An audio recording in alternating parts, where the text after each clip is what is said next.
Friends పోకోలో F series అన్న వెంటనే చాలా మంచి ఫీచర్స్ చాలా తక్కువ ప్రైజింగ్‌లో మొబైల్స్ తీసుకొస్తూ ఉంటారు కదా! మరి ఈసారి కూడా వీళ్ళు పోకో ఎఫ్7ని మార్కెట్‌లోకి తీసుకొచ్చారు. మరి స్పెసిఫికేషన్స్ గురించి మాట్లాడినట్టయితే ప్రెజెంట్ ఇప్పుడు నేను బాక్స్ పైన చూసిన దాని ప్రకారం చూసుకున్నా, లేకపోతే ఆల్రెడీ ఇంతకుముందు వచ్చిన లీక్స్ ప్రకారం చూసుకున్నా అదిరిపోయాయి. ప్రైజింగ్ గురించి మాట్లాడినట్టయితే 30,000 లోపే వస్తది. జనరల్‌గా మనం పోకో హిస్టరీ గురించి చూసుకున్నట్టయితే లాస్ట్ టైం వీళ్ళు లాంచ్ చేసిన ప్రతి ఒక్క మొబైల్ 30,000 ప్రైస్ సెగ్మెంట్‌లో ఎక్సలెంట్‌గా ఉండే. మరి ఈ మొబైల్ కూడా అలానే ఉంటుంది కావచ్చు. సో మరి ఫటాఫట్ మొబైల్‌ని అయితే అన్బాక్సింగ్ చేసేద్దాం.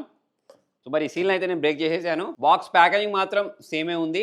మరి బాక్స్ లోపట ఇక్కడ మనకు యెల్లో కలర్‌లో ఉన్న ఒక కవర్‌లో మళ్ళీ ఒక user manual, warranty card, black కలర్‌లో ఉండే బ్యాక్ కేస్, సిమ్ ఎజెక్టర్‌ని అయితే ప్రొవైడ్ చేయడం జరిగింది. మరి బాక్స్ లోపల వైపు గురించి మాట్లాడినట్టయితే ఇది మొబైల్. దీన్ని మనం సైడ్‌కి ఉంచేసేద్దాం. ఇంకా లోపల వైపు 90 వాట్స్ ఛార్జర్‌తో పాటు USB to type C cable ఉంది. మరి మొబైల్ గురించి మాట్లాడినట్టయితే మొబైల్ అనేది చాలా సాలిడ్‌గా కనిపిస్తుంది. దీనికి సంబంధించిన కలర్ కూడా నాకు డ్యూయల్ టోన్‌లో అనిపిస్తుంది. అట్రాక్టివ్‌గా ఉంది. ఇక్కడ పోకోకి సంబంధించిన బ్రాండింగ్ ఉంది. ప్లస్ ఇక్కడ మనకు కెమెరా మాడ్యూల్‌లో కూడా కొంచెం చేంజెస్ కనిపించేస్తున్నాయి. పైవైపు నాయిస్ క్యాన్సలేషన్ ఉంది. కింది వైపు స్పీకర్ గిల్స్ నాయిస్ క్యాన్సలేషన్‌తో పాటు సిమ్ ట్రేని కూడా ప్రొవైడ్ చేశారు. మరి దీన్ని మనం బయటికి చూసినట్టయితే దీనిలో మనం 2 సిమ్స్‌ని అయితే ఇన్సర్ట్ చేసుకోవచ్చు. ఇంకోవైపు పవర్ ఆన్ బటన్, వాల్యూమ్ రాకర్స్‌ని అయితే ప్రొవైడ్ చేశారు. మొబైల్ యొక్క డ్యూరబిలిటీ గురించి మాట్లాడినట్టయితే దీనిలో మనకు గొరిల్లా గ్లాస్ 7i ప్రొటెక్షన్‌ని ప్రొవైడ్ చేశారు. సైడ్‌కు మనకు మెటల్ ఫ్రేమ్‌ని యూజ్ చేయడం జరిగింది. అందుకోసం మొబైల్ అనేది చాలా ప్రీమియంగా అనిపిస్తుంది. అట్రాక్టివ్‌గా అనిపిస్తుంది. సో మరి మొబైల్ బూట్ అయిపోయింది. మొబైల్‌ని చేతిలో తీసుకున్న వెంటనే ఫ్రంట్ సైడ్ నుంచి చూసిన వెంటనే మనకు కనిపించేది ఏంటి అంటే అబ్బా బెజిల్స్ ఏంటి ఇంత తక్కువ ఉన్నాయని చెప్పేసి అనిపిస్తది. ఫ్రంట్ సైజ్ నాచూడం చిన్నగా ఇచ్చిన కారణంగా మనకు ఈ స్క్రీన్ సైజ్ అనేది చాలా పెద్దగా కనిపిస్తుంది. ప్లస్ మొబైల్ కూడా పెద్దగానే ఉందనుకోండి. అవుట్ ఆఫ్ బాక్స్ ఆండ్రాయిడ్ 15 తోటి వచ్చింది. హైపర్ ఓఎస్ ఉంటుంది దీనిలో. మరి బ్లోట్‌వేర్స్ ఉన్నాయా లేవా అంటే ఉన్నాయి. అన్‌ఇన్‌స్టాల్ చేయొచ్చా అంటే అన్‌ఇన్‌స్టాల్ కూడా అవుతున్నాయి. నెక్స్ట్ మనం పోకో మొబైల్ అన్న వెంటనే మనకు మెయిన్‌గా గుర్తుకొచ్చేది దీనిలో వీళ్ళు యూజ్ చేసిన ప్రాసెసర్ ఏంటి అనేది. సో మనకు పోకో ఎఫ్1 తీసుకొచ్చినా కూడా అప్పట్లో స్నాప్‌డ్రాగన్ 845 అనుకుంటా ఆ ప్రాసెసర్ తోటి 20,000 ప్రైస్ సెగ్మెంట్‌లో తీసుకొచ్చారు. చాలా మంది అప్పుడు దానికోసం ఎగబడి మరి కొన్నారు. సరే ఆ మొబైల్ పక్క పెట్టేసి ఈ మొబైల్ గురించి మాట్లాడితే స్నాప్‌డ్రాగన్ 8s జెన్ 4 ప్రాసెసర్‌ని యూజ్ చేసేసారు. మరి దీని అంటుడు బెంచ్‌మార్క్ స్కోర్స్ గురించి మాట్లాడినట్టయితే 2 మిలియన్ పైగా వస్తున్నాయి. మరి ఈ ప్రైజింగ్‌లో వీళ్ళు ఇంత మంచి ప్రాసెసర్ ఇవ్వడం, దానికి సంబంధించిన పర్ఫార్మెన్స్ కూడా అదే లెవెల్‌లో ఉండడం అనేది ఎవరైతే గేమింగ్ చేస్తూ ఉంటారో వాళ్ళకి చాలా బాగా యూజ్ అవుద్ది. మనకు దీనిలో LPDDR5X ర్యామ్‌తో పాటు UFS 4.1 స్టోరేజ్ టైప్‌ని అయితే ప్రొవైడ్ చేయడం జరిగింది. జనరల్‌గా మన పోకో మొబైల్స్ ఎందుకు తీసుకుంటారు అంటే గేమింగ్ చేయడానికి. సో మరి మొబైల్‌లో మనకు గేమింగ్ పర్ఫార్మెన్స్ అనేది ఎక్సలెంట్‌గా ఉంటుంది. ఎక్కడ కూడా మనకు ల్యాగ్ కనిపించదు. ఓన్లీ గేమింగ్ అనే కాకుండా మీరు డే టు డే లైఫ్‌లో చేసుకునే ప్రతి ఒక్క పని చాలా స్మూత్‌గా అయితే ఇది హ్యాండిల్ చేయగలుగుతుంది. గేమింగ్ చేసేటప్పుడు మొబైల్ అనేది హీటింగ్ కూడా అవ్వట్లేదు. సో దీంతో పాటు మనకు దీనిలో వైల్డ్ బూస్ట్ 4.0 ఆప్టిమైజేషన్ లాంటి ఫీచర్స్‌ని కూడా దీనిలో వీళ్ళు ప్రొవైడ్ చేశారు. ప్రాసెసర్ గురించి మాట్లాడితే స్నాప్‌డ్రాగన్ 8s జెన్ 3తో పోల్చినప్పుడు స్నాప్‌డ్రాగన్ 8s జెన్ 4 అనేది 31% ఇంప్రూవ్డ్ ఉంటుంది సీపీయూ పరంగా చూసుకున్నట్టయితే.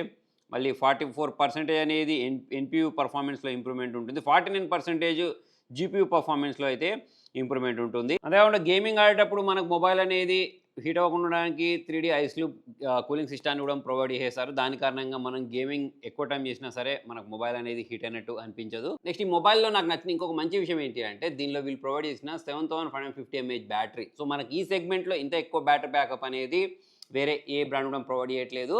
సో మరి దీంతో పాటు 90 వాట్స్ ఛార్జర్‌ని ప్రొవైడ్ చేశారు. 25 మినిట్స్‌లో మనం ఆరాంగా దీని ఒక 50% వరకు అయితే ఛార్జ్ చేసుకోవచ్చు. మీకు ఆరాంగా 2 డేస్ వరకు అయితే బ్యాటరీ బ్యాకప్ వస్తది. అది కూడా మీరు హెవీగా గేమ్ చేసినా సరే. అలా కాకుండా మీరు లైట్‌గా గేమింగ్ చేసుకుంటారంటే మాత్రం ఇంకా ఎక్కువ బ్యాటరీ బ్యాకప్ కూడా వస్తది. దీంతో పాటు ఇంకొక మంచి విషయం ఏంటి అంటే దీన్ని మనం ఒక పవర్ బ్యాంక్ లాగా కూడా యూజ్ చేయొచ్చు. 22.5 వాట్స్ సంబంధించిన రివర్స్ ఛార్జింగ్ కూడా వీళ్ళు ప్రొవైడ్ చేశారు. అంటే మనం దీన్ని యూజ్ చేసి వేరే మొబైల్‌ని ఛార్జ్ చేసినా సరే అది కూడా ఫాస్ట్‌గానే ఛార్జ్ అవుద్ది. సో మరి మీరు ఎక్కువగా మూవీస్ చూసేవాళ్ళు అంటే బింజ్ వాచింగ్ చేసేవాళ్ళైనా, గేమింగ్ చేసేవాళ్ళైనా లేకపోతే ఏమైనా ఎడిటింగ్ చేసుకోవాలన్నా ఎక్కువ బ్యాటరీ బ్యాకప్ రావాలనుకునే వాళ్ళకు ఇది చాలా బాగా నచ్చుద్ది. దీంతో పాటు దీని థిక్‌నెస్ చూసారా?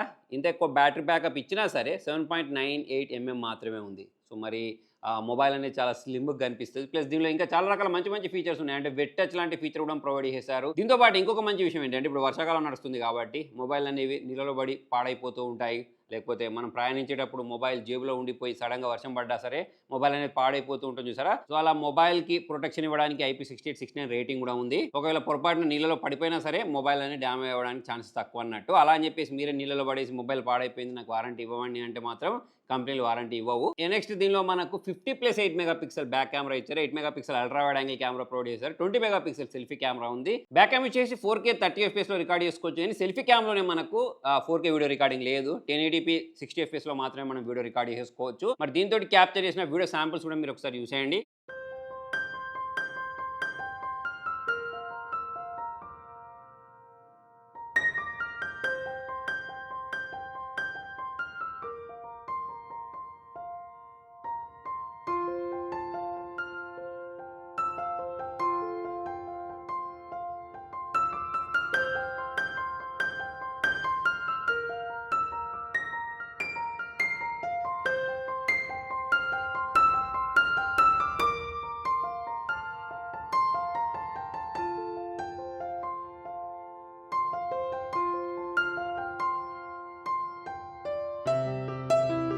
దీంతో పాటే బేసిక్ ఏ ఫీచర్స్ ఉంటాయి చూసారా, అంటే బ్యాక్గ్రౌండ్ నుంచి ఏదైనా రిమూవ్ చేయాలన్నా, దీంతో పాటు స్కై లాంటి ఫీచర్, ఎన్హెన్స్ లాంటి ఫీచర్, ఎక్స్పాండ్ లాంటి ఫీచర్స్ కూడా దీనిలో వీళ్ళు ప్రొవైడ్ చేశారు. ఈ డిస్ప్లే గురించి మాట్లాడితే 320 it's brightness, AMOLED display, 1.5K display. So దీని కారణంగా మనకు వీడియోస్ చూసేటప్పుడు కూడా చాలా మంచి ఎక్స్పీరియన్స్ వస్తుంది. కంటెంట్ కూడా మనకు చాలా క్లియర్గా, పంచిగా, అన్ని కలర్స్ అనేవి బాగా కనిపిస్తున్నాయి, డీప్ బ్లాక్ చూడడానికి కనిపిస్తున్నాయి. త్వరలో చూసుకున్నట్టయితే మంచి పర్ఫార్మెన్స్ ఇచ్చే మొబైల్ కావాలి అనుకుంటూ ఉంటారు సరే, సో వాళ్ళని ఉద్దేశించి లాంచ్ చేసిన మొబైల్ అన్నట్టు. సో ఈసారి కూడా పోకో వాళ్ళు గేమింగ్ కోసం ఒక మంచి మొబైల్ తీసుకొచ్చారని చెప్పేసి అయితే అనిపిస్తుంది. ఫ్రెండ్ దీని గురించి మీరేమనుకుంటున్నారు? ఈ పోకో F7 మొబైల్ మీకు ఎలా అనిపించింది కింద కామెంట్లో రాయండి. Thank you.